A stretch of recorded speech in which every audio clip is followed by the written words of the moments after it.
Die woord liberalisme is afgelei van die Latynse woord liberare, wat vryheid beteken. Die liberalisme word dan ook deur hierdie ideologie se aanhangers verkoop as iets wat die mens vry maak. Maar dit kan nie verder van die waarheid af wees nie. Soos professor H.G. Stoker al in 1941 met die publikasie van sy stryd om die ordes gewaarsku het, liberalisme is nie die teenoorgestelde van onderdrukking soos kommunisme nie. Dit is die oorsprong van die kommunisme. Dit is met goeie rede dat die marxisme kort op die hake van die Franse revolusie gevolg het.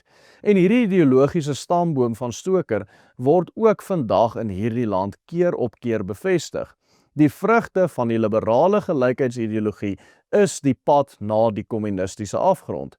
Ons sien presies dieselfde dinge gebeur reg oor die wêreld. Die liberale linkses in lande soos Amerika is besig om al hoe meer sosialisties in hulle sieningswyse te word, want dit is maar net die natuurlike vrug van die liberalisme om op die ou ende gedrewe te wees na kommunisme toe. Liberalisme word dikwels voorgestel as 'n sogenaamde vryheidsleer. Maar in werklikheid is die enigste ding waarvan liberalisme as 'n ideologie ons in die Weste bevry het, is dit die godgegewe en regmatige gesag en orde.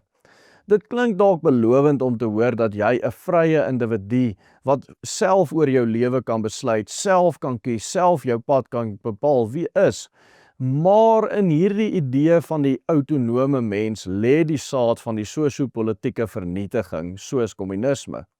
Want as die individu verhef word tot die enigste maatstaf en norm, word die godgegewe werklikheid van orde waarbinne ons noodwendig bestaan totaal en al vernietig. In wese vorm die liberalisme dus 'n rebellie teen die werklikheid, 'n rebellie teen die natuur en 'n rebellie teen die orde van die samelewing. Geen kind word as 'n autonome individu gebore nie. Ons is deel van 'n gesin, 'n familie en 'n groter familie of 'n volk. Wanneer die liberalisme egter al die samelewingsverbande wil afbreek en daar niks oorbly behalwe die individu en die staat nie, dan is die grondslag volledig gelê vir die kommunisme.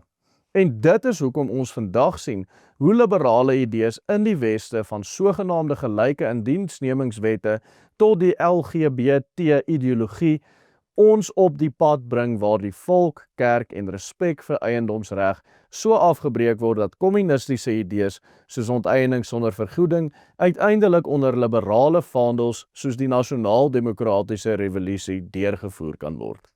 Stoker wys op die groot ironie onderliggend aan die verband tussen liberalisme en kommunisme. Vir die liberalisme is die individu alles, vir die kommunisme niks. In die kommunisme word die staatsmasjinerie verabsoluteer en die individu tot net 'n raaitjie in die groter ekonomiese masjien. Kommunisme is die uiterste vorm van die sosialisme, waar sosialisme nog in sekere opsigte ruimte laat vir privaat besit, sê kommunisme, nee, selfs jou huis, jou erf, jou kar en jou idees, jou plaas en jou gesin, alles behoort aan die marxistiese staat.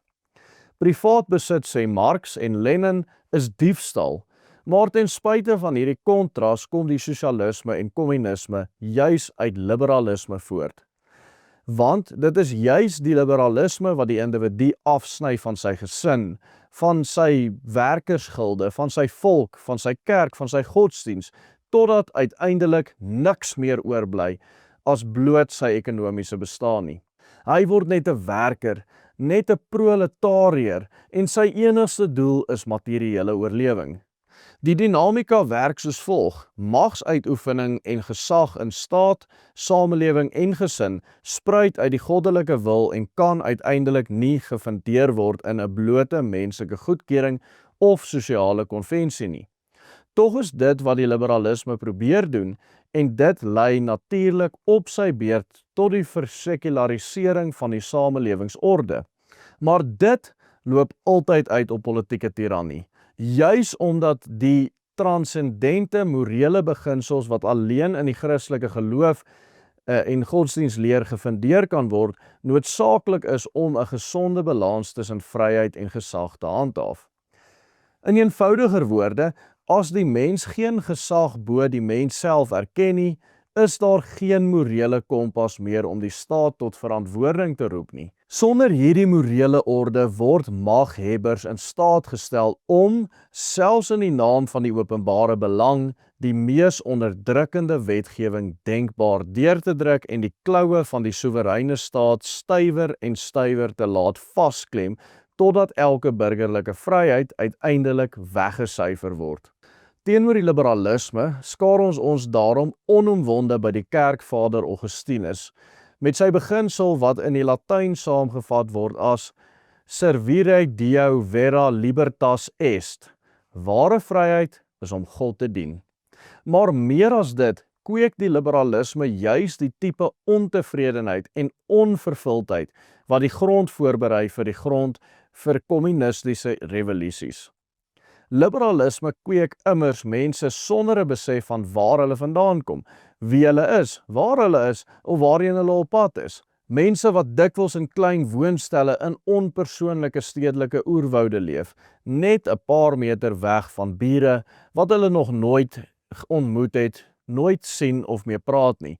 Depressief, geïsoleerd, kwaad vir die samelewing en veratomiseerde individue met 'n duidelike gevoel van skuld of slagofferskap, maar sonder enige werklike doel of blywende verhoudinge. Dit is die soort mense wat vatbaar is vir kommunistiese revolusies. Dink maar net aan hoe ongelukkig vrouens in die Weste geword het na aanleiding van die feminisme, een van die mees bekende vrugte van die liberalisme. Dit is 'n sprekende voorbeeld van liberalisme se vernietigende invloed op die samelewing. En vandag in Suid-Afrika herhaal daardie selfde patroon homself. Die ANC gebruik BJE as sy instrumente om gelykheid en transformasie te bewerkstellig, maar die eindpunt is niks anders as kommunistiese nivellering nie. Die sogenaamde nasionaal-demokratiese revolusie is niks minder nie as 'n kommunistiese projek in liberale verpakking. Soos die Leninist Joe Slovo uitdruklik beklemtoon het, 'n mens begin bloot strategies met demokratiese hervormings, maar die einddoel is 'n kommunistiese revolusie. Ons sien dit ook in hoe eiendomsreg verydel word. Die liberale beginsels van ekonomiese gelykheid loop uit op onteiening sonder vergoeding. Verder sien ons dit ook in die onderwys. Ouers se geslag oor hul kinders word afgebreek omdat kinders as autonome, vrye individue met regte gesien word. Maar omdat kinders nie in die werklikheid vrye autonome individue is nie, is die praktiese gevolg van die liberalisme bloot dat kinders aan die staat en sy kurrikulum oorgegee word.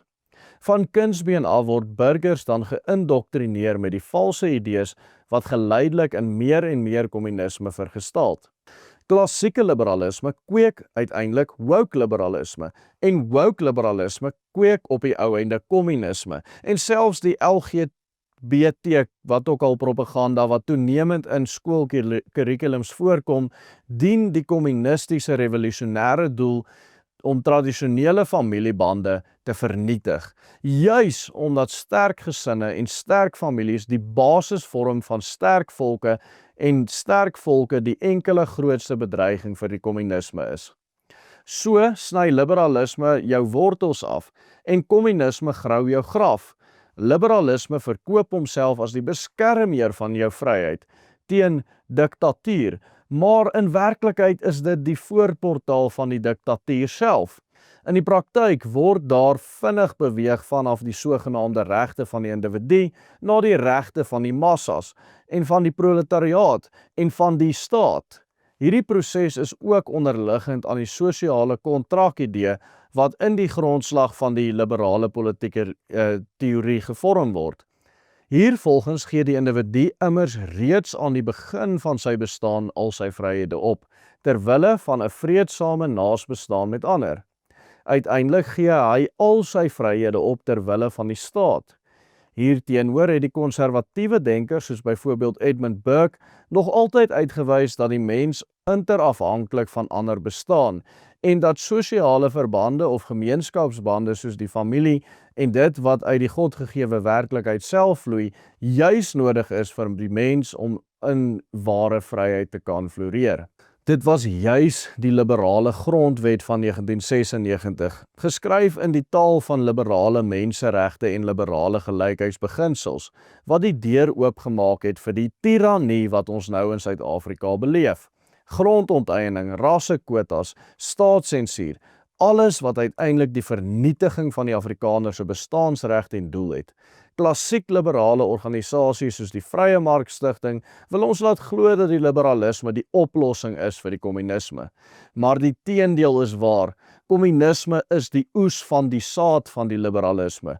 En solank as wat ons nie hierdie saad doodmaak nie, sal die onkruid bly groei. Die gevolge is duidelik. Ons skole word instrumente van revolusie, nie opvoedkundige sentrums nie. Ons gesinne word afgebreek. Die gesag van ouers oor kinders word vernietig. Ons volk word nie net gemarginaliseer nie, maar gedoem tot verdwyning onder die diktatuur van die revolusionêre massas in Suid-Afrika.